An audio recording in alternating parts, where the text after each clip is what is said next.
वंदना जी अमृतसर से। श्री गुरुदेव जी के चरण कमलों में कोटि कोटि दंडवत प्रणाम।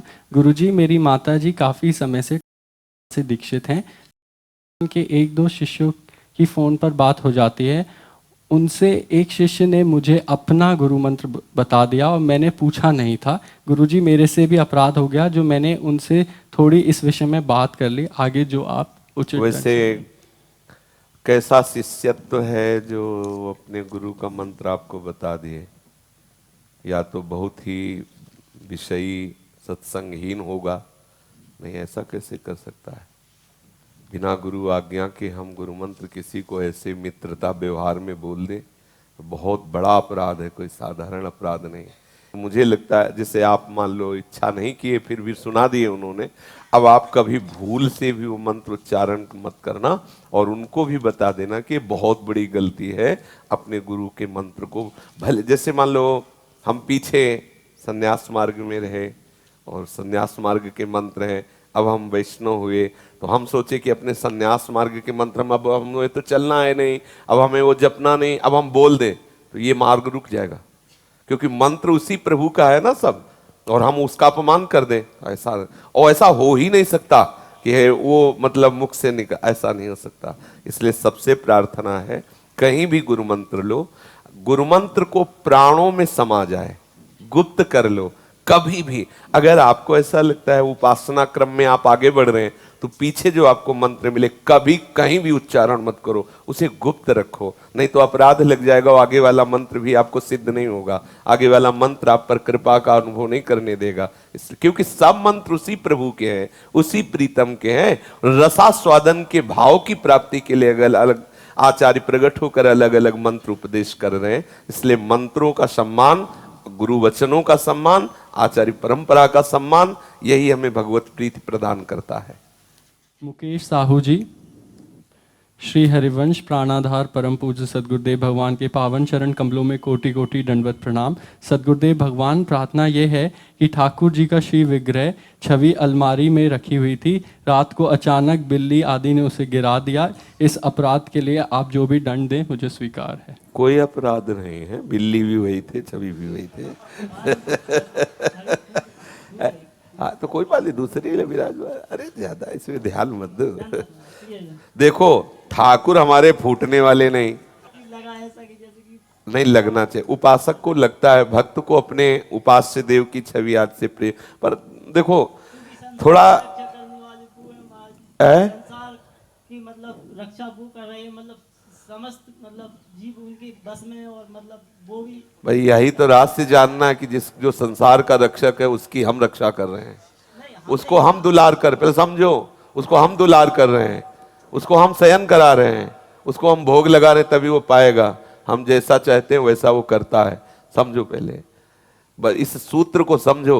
हम जैसा चाहते हैं वैसा वो करता है, वो जैसा करता है वैसा हम अपनी चाह उसमें मिला दें तो हम उसके स्वरूप को जान जाएंगे। ये जो हम समझते हैं ठाकुर जी का हाथ टूट गया, ठाकुर जी की आंख फूट गई, यार ठाकुर जी की आंख फूट जाएगी तो बचेगी किसकी?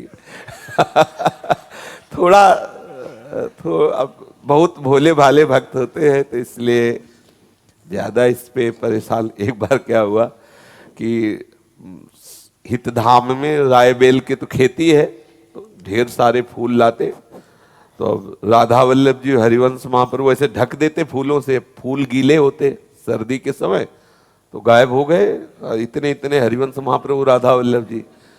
थोड़ा सा दुख तो लगे कि फूलों से गायब हो गए ठाकुर जी। तब फिर जब चिंतन हुआ गुरु कृपा से तब पता कि राधा वल्लभ जी चिदानंद स्वरूप है, हम उनकी भावना के लिए ये प्रतीक रखे हुए हैं, भावना कर रहे, वो कहीं ना तो कभी टूटने वाले हैं ना फूटने वाले, चिदानंद प्रभु हैं। एक बात और कहना चाहें जी वैसे सभा में कहना तो उचित नहीं है, लेकिन फिर भी कह देती है जी। सपने में मतलब हम मतलब ऐसा आया कि मतलब वो परम तत्व अपने आप से अपने आप में खेल रहा है। हाँ, मतलब जो तस्वीर गिरने के बाद मतलब ऐसा लगा तो वैसे ऐसे ही है बच्चा, ऐसे ही है, बिल्कुल ऐसे ही भाव रखना चाहिए और यही है।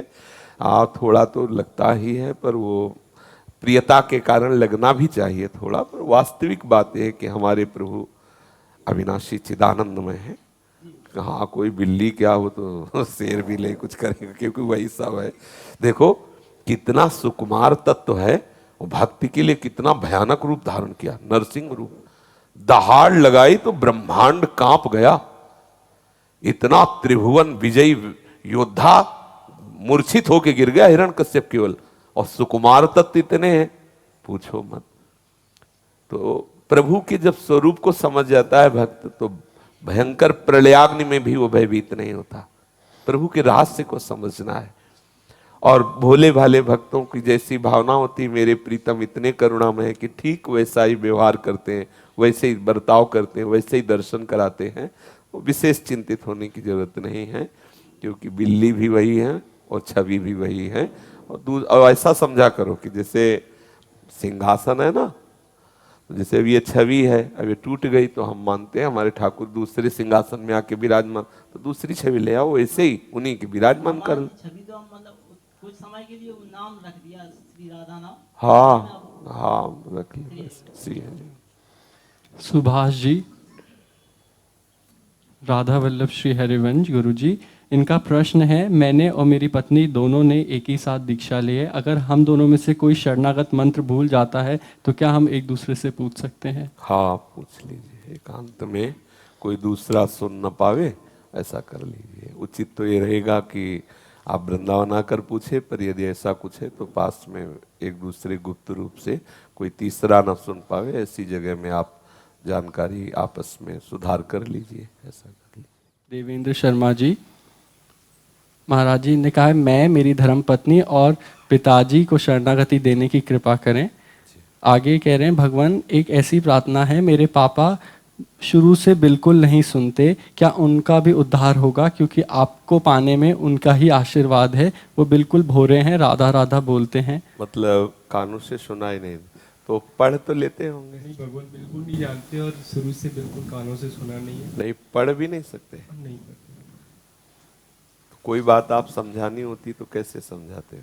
बहुत बहुत जोर से कान पे बोलना पड़ता है जब जाके। अच्छा हाँ, तो राधा राधा बोलने लगे हैं, हाँ तो इससे बढ़कर और कुछ नहीं, बस यही बोलते रहे। हाँ भगवान, हाँ इसी क्योंकि आचार्य चरण कहते हैं, राधा नामैव कार्यम हिनुदिन मिलितम साधना भ्यूस कोटिस। अगर राधा नाम लेने को केवल मिल जाए तो करोड़ों साधनाएं तुच्छ हो जाती हैं। ऐसा महामहिमा में राधा नाम है। राधा नामैव कार्यम हेनुदिन मिलितम साधना घीस कोटिस। करोड़ों साधनाएं हे हो जाएं, ऐसा फल मिलता है राधा नाम जपने से। इसलिए राधा राधा राधा राधा रटते रहें। अब भगवत कृपा तो है ही, यदि वो संत समागम में आए, संतों के प्रति श्रद्धा है तो हृदय पवित्र है और राधा नाम बोलते हैं, तो चिंता करने की बात नहीं। वृंदावन की रज, चरणामृत, ये दो का जरूर और सेवन नियम पूर्वक करें। रोज रज लगा लें, रोज चरणामृत लें, तो बहुत जल्दी और अंतःकरण पवित्र हो जाएगा, प्रभु के चरणों की प्रीति प्रकट हो जाएगी। उनके आशीर्वाद से हुआ है, क्योंकि जी। छोटा भैया ठोस माता उनके साथ ही थे। जी जी आप सौभाग्य आपके दर्शन का उनको प्राप्त हुआ है। जी जी। श्री हरि श्री हरि। सुशील, एक माला को पहना दो पिताजी को, माला। आशीष जी श्रीधाम वृंदावन से, गुरुदेव श्री हरिवंश दंडवत प्रणाम। गुरुदेव, मेरा कोई संकल्प नहीं है, जैसे आप आज्ञा करें। गुरुदेव, श्री जी मन में ऐसी बात दे रही हैं कि वाणी वेग को सहने के लिए और निरंतर विचार मौन का स्वाभाविक अभ्यास बने, इसलिए दिनचर्या में 1 घंटे के जड़ मौन का अभ्यास शुरू करते हुए कुछ कुछ दिनों में इस अभ्यास को बढ़ाते रहें। हाँ, आगे जैसा अच्छा बिल्कुल ठीक है, ऐसा कर